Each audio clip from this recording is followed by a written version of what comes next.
Olá, seja bem-vindo a Conversas Cristãs, um espaço de comentário das notícias do ponto de vista cristão. Diogo Santos Coelho é um nome português comum, um jovem de 21 anos, do interior do país. Provavelmente você nunca teria ouvido falar dele se ele não tivesse vindo parar às notícias da maneira que veio. O Diogo foi indiciado por 6 crimes e foi detido no Reino Unido, onde ele estava, nomeadamente no bairro de Croydon, no sul da região de Londres. Não que ele resida lá, mas ele foi apanhado, ele foi capturado, digamos, nessas circunstâncias, e a sua extradição já foi pedida pelos Estados Unidos.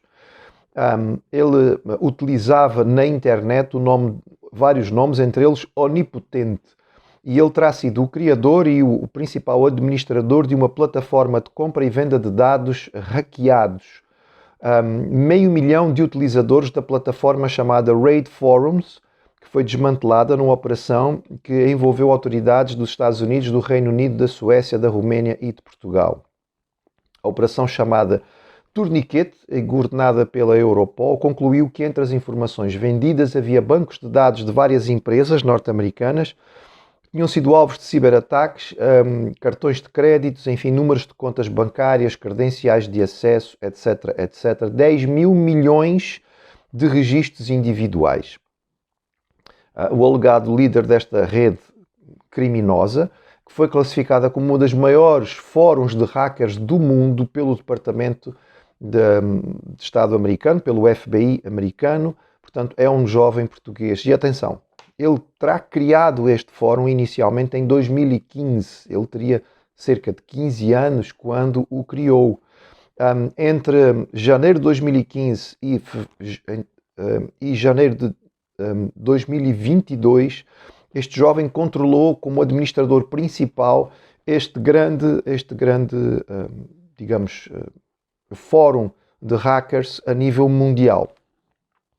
Ele não tem curso superior, terá conseguido tudo isto a partir de computador em casa, enfim, com a utilização da internet, entrando na internet subterrânea, digamos assim.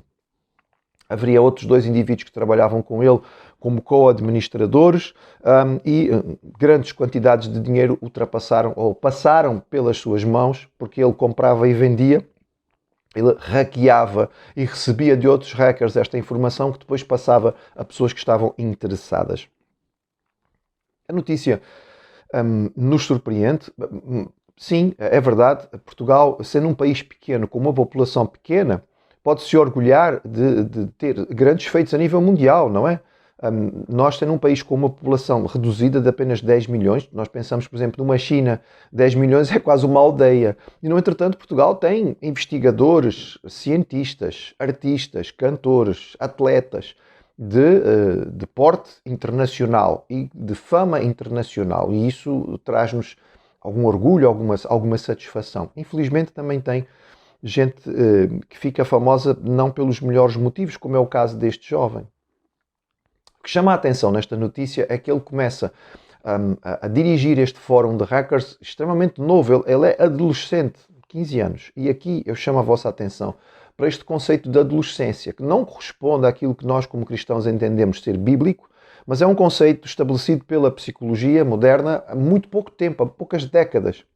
Ao longo da história, aquilo que nós chamamos de adolescência era um período da vida produtivo, inclusive de paternidade e maternidade. Com 15 anos, ao longo da história, milhões eram pais e eram mães. E eram responsáveis por tomar conta de famílias, eram responsáveis por providenciar o sustento da casa. Ainda hoje nós temos em Portugal uma quantidade enorme de pessoas que terá começado a trabalhar com 10, 11 anos e com esta idade já tinham uma responsabilidade de sair de casa, de ir trabalhar e de providenciar algum tipo de sustento. Nem que fosse como aprendiz, nem que fosse como uma função secundária, mas era assim que se começava a vida. Criou-se, então, já para o fim do século XX, este conceito de que há uma fase na vida, uma idade na vida em que é legítimo ser rebelde, ser mal educado, ser mal disposto, não ajudar em nada, não querer fazer nada, só prejudicar, fazer birra constante, como se fossem bebés. A adolescência é um conceito que foi criado pela psicologia moderna e que não corresponde àquilo que é a história da humanidade. E nós, como cristãos, temos que ser honestos e sinceros com isto. Podemos até dizer que esta fase de transição em que os jovens estão a tentar perceber quem são e a compreender qual será o seu futuro na vida é uma fase importante, é uma fase de decisões, é uma fase que precisa de algum acompanhamento próximo, mas daí a permitir ou a abrir a mão deste espaço, desta época da vida, como se ela pudesse ser perfeitamente improdutiva e o ser negativa e rebelde e ruim fosse uma coisa perfeitamente normal, não é normal, não é aceitável. E nós podemos pensar naquilo que são os riscos da internet livre, em que os pais permitem que os filhos tenham nos seus quartos acesso à internet e à televisão sem nenhum controle. Hoje em dia nós temos miúdos pequenos que os pais vão dormir e eles não sabem, mas os filhos ficam na internet. Depois descobre-se quando as crianças dormem na escola, não conseguem aprender nada, não conseguem captar nada, e depois então vai-se investigar e se descobre que às 2, 3 da manhã estão acordados a ver coisas na internet. O quê? Nós não sabemos. E quantas histórias tristes de aliciamento, de gente má que aproveita para poder alcançar as nossas crianças e os nossos pequeninos nesta idade. Não, os nossos quartos, os quartos dos nossos filhos não são lugar para eles terem acesso a estas coisas. É lugar para eles descansarem, é lugar para eles dormirem, e os pais sim devem ter uma responsabilidade em controlar aquilo que é visto pelos seus filhos, porque isso faz parte do processo que é a educação. As crianças precisam da nossa supervisão e os nossos jovens precisam de criação. Infelizmente, uma história como esta nos ajuda a perceber que o combate ao conceito de família tradicional vai nos levar a cada vez mais nós tenhamos jovens desviados por estas coisas. Nós hoje combatemos a ideia de família, a ideia de casamento, a ideia da necessidade de haver um pai e uma mãe que cumpram funções claras do que é ser pai e o que é ser mãe, porque isso não é preciso, não é necessário. Isto é incentivado constantemente pelos nossos meios de comunicação, isto é anunciado sistematicamente pela televisão, pelos programas de auditório, pelas séries, pelos filmes, e as pessoas vão tão massacradas que acabam por aceitar que é normal que assim seja, quando na verdade não é. Deus criou o homem e Ele criou a família, Ele criou o casamento, um homem e uma mulher, Ele criou a família porque crianças precisam de pai e de mãe. E por mais que queiram dizer que não, a verdade é que nós olhamos para os jovens bem resolvidos, que crescem na vida com condições e percebemos que eles tinham uma família de base boa. Tiveram pais e mães que cumpriam as suas funções e os seus papéis na sociedade e que procuravam abençoar. Esses papéis foram estabelecidos pelo patriarcado.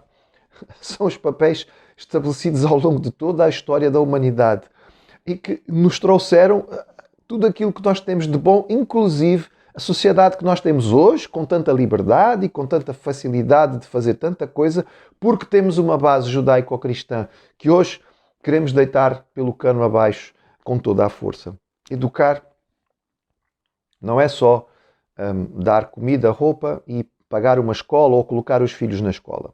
Educar é criar princípios para a vida, que evidentemente este jovem, pelos vistos, não terá recebido, porque achava que era perfeitamente normal utilizar os seus conhecimentos da internet para comprar e vender dados pessoais de outros em quantidades impressionantes para, desta maneira, abrir, digamos, a privacidade das pessoas, roubar-lhes aquilo que é a sua privacidade para o seu lucro pessoal. É pena. Estamos a falar de um jovem que está no início da sua vida e com 21 anos provavelmente vai passar por um processo jurídico longo em que provavelmente vai ser condenado e vai passar agora anos preciosos de formação da sua vida preso, possivelmente num país que nem sequer é o seu. É lamentável. Mas nós, como cristãos, podemos olhar para tudo isto e perceber que temos aqui falha naquilo que é um conceito de família, daquilo que é um conceito de criação e que está na base daquilo que é a nossa cultura cristã, que ainda, digamos, tem alguma predominância nos nossos países e no nosso país, mas que infelizmente vai sendo constantemente combatida. Como cristãos, vamos continuar a dizer que nós precisamos de família, nós precisamos de casamentos estáveis, de famílias estáveis, porque elas são a base da nossa sociedade. E são a base da criação dos nossos filhos. E são a base da criação de cidadãos que vão crescer de forma útil à sociedade, que vão ser pessoas de bem. E é isto que nós estamos à procura. É isto que a Bíblia nos ensina.